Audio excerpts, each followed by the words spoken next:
Mike, thank you for joining us. You bet. Thanks for having me. We're going to open with, please begin by introducing yourself to the voters and in 30 seconds telling them your story. You bet. Hello, everybody. My name is Mike Johnston. I've been serving this city for 3 decades in different capacities. I started in my 20s as a school principal. I ran a school in a juvenile prison and one that served kids in state custody, and turned around a high school up in Thornton that became the first high school where 100% of seniors graduated, got them into a 4-year college. I got to serve the city for 2 terms in the state Senate at Colorado. Then I spent a lot of my 40s as a CEO of a foundation here focused on affordable housing, homelessness, establishing universal preschool, and providing COVID testing and vaccinating. So I had a chance to serve the city in many ways and really inspired about what we can do in Denver to make this America's best city. So insiders tell us the 4 key issues in this campaign are crime, homelessness, housing, and transportation.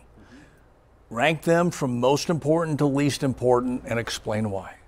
You bet. I think the most important one right now is homelessness. I think second would be affordable housing. I think third would be crime, and fourth would be transit.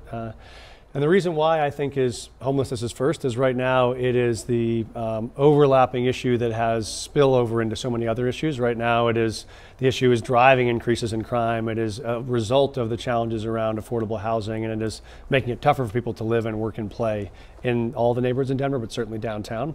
Obviously, we know once we get people off the streets and into housing, we also need to make sure that teachers and nurses and firefighters can get access to housing in this city, and so that's why affordable housing is second and incredibly important. And I think third is people still want to feel safe in every neighborhood where they go in Denver, and we've seen incredible increases in crime over the last 3 years, and people don't want this to be a place where they're worried that their car will get stolen when they go to bed each night, and so I think crime is critically important. And then transit, because it has a link both to our impact on climate and convenience and how we get around, is still going to be very important, but I think on the top of people's minds right now are really homelessness, affordability, and crime. Follow-up question based upon your number 1, homelessness. What is your pledge to voters on how you will address it if elected, and how that might be different from your opponents? Yeah, I've made addressing homelessness the most important issue in my race. And I've said we are going to be the first big city in America to end chronic homelessness, and I've committed to doing that in my first term. And we know that we can do that because we know what it takes to fix that. I've spent the last 2 years working on this issue. I led the statewide ballot measure on Proposition 123, which was our first statewide ballot to take on housing and homelessness. And what I'll do are 3 things. One is we know we can actually support these folks who have needs. The needs they have are for permanent supportive housing. So we'll build 1,400 units of permanent supportive housing. There'll be tiny homes that are in micro communities of 40 to 60 units where people can go and get mental health support and addiction treatment and workforce training and housing support. We know that's possible, and we know when we move people by preserving a sense of community, you kind of people that are living in an encampment together and bring 30 or 40 of them together to a new micro community that is safe and stable and permanent, you can actually see much better outcomes. We've done this before. It's worked. We know we can make it work at scale in Denver, and that's what I'll do. Like many cities, we know Denver has a lot of financial needs. If elected, what would you prioritize and where would you trim? Yeah, I mean, I think one of the things I've done, I think I'm the only candidate that's done this, is on my website, MikeJohnstonformayor.com, you can see every one of my proposals, exactly how much they cost and exactly how they're paid for and where the money comes from. And so on homelessness, on housing, on crime, I've put out detailed policies with budgets that don't require us to increase taxes or add more revenue. We do have the resources we need. We have to use it differently and spend it more efficiently to get the results that we need on those 3 big topics. And so I think that's, for me, we got to prioritize spending on homelessness. Prop 123 is going to put $50 million more that Denver can use for affordable housing. We'll do that also.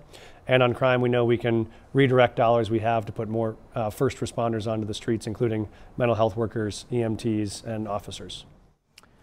We know Denver's a wonderfully diverse city. Again, if elected, would you make a commitment to ensure your administration reflects the diversity of the city? And if yes, how? I absolutely will, and I'm proud of having done that at every role of my leadership. I've been a CEO, I've led large organizations, I've been a school leader, I've run nonprofits, and in every one of those you find the strength of your team is the diversity of your team. You have to have different voices around the table who can talk to their lived experience, and I will make sure that my team will be both the most diverse and the most exceptional connection of talent we've seen to lead the city, because that's what it takes to be able to deliver the results that Denver voters want. In this election, City Council has the potential for a significant change. How are you planning to work with the new council, and what would that relationship look like? Yeah, I always found that, I think one of the things I've loved the most is bringing together unusual coalitions to get hard things done. I did that when we passed universal preschool and got the tobacco companies to work together with the universal preschool advocates to get free preschool done statewide. I always think it starts with relationships. You got to sit down with people, get to know them as people like we're doing now, get to know what their issues are, what their concerns are, what their priorities are. And then you find area for common ground. And so I think that's true working across the aisle. It's true working with your own city council, is you got to build relationships and then use those relationships to understand where we have shared interests. 16 other names on the ballot with you. If you could ask any one candidate one question, which candidate would it be and what is the question? I think I actually don't know that I have a direct question. I mean, I think I'd have the question I probably would ask for all the candidates is, come on, one candidate, one question, trying to make it even here, give you a little time. I realize it's tough. One candidate, one question. I think my question would probably be for Leslie Herod. What is your plan to reduce crime in the city when we've seen dramatic increases in crime over the last 3 years? I think that would be my question. Now, a personality question for you. What's the last book you read and why, and what do you do for fun? I've been reading right now Nicole Hannah-Jones' 1619 is on my nightstand, so I'm about halfway through it. It's a big one and a great read.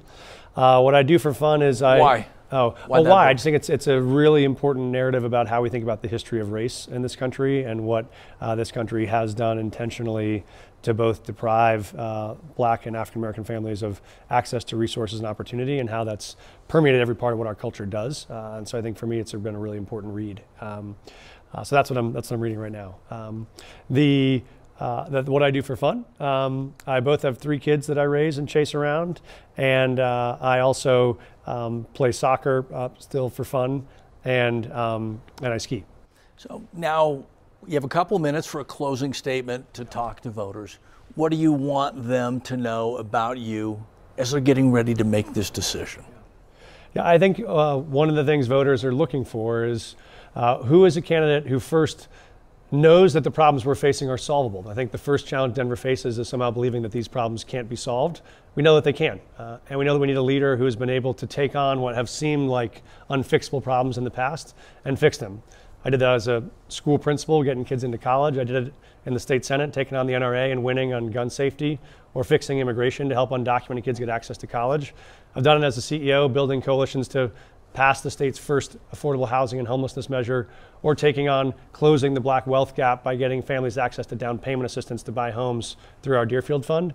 We know these problems are solvable, and we know if we get the right mayor, we can actually become the best city in America. We can be the place that both you love to go out to a restaurant or to see your friends, and also the place where no one sleeps on the street at night, where teachers and nurses and firefighters can still afford to live in this city, and where you can go to bed at night and not worry about looking out your window to see if your car is going to get stolen before the morning.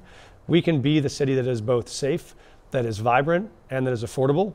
These are problems we can solve with the right mayor, and I'm committed to be that mayor who will work relentlessly until we can bring all the coalitions in the city together to get that done. And I'd love your support. Mike Johnston, thank you for your answers. Thank you for your time. Thanks for having me. Good luck. I appreciate it.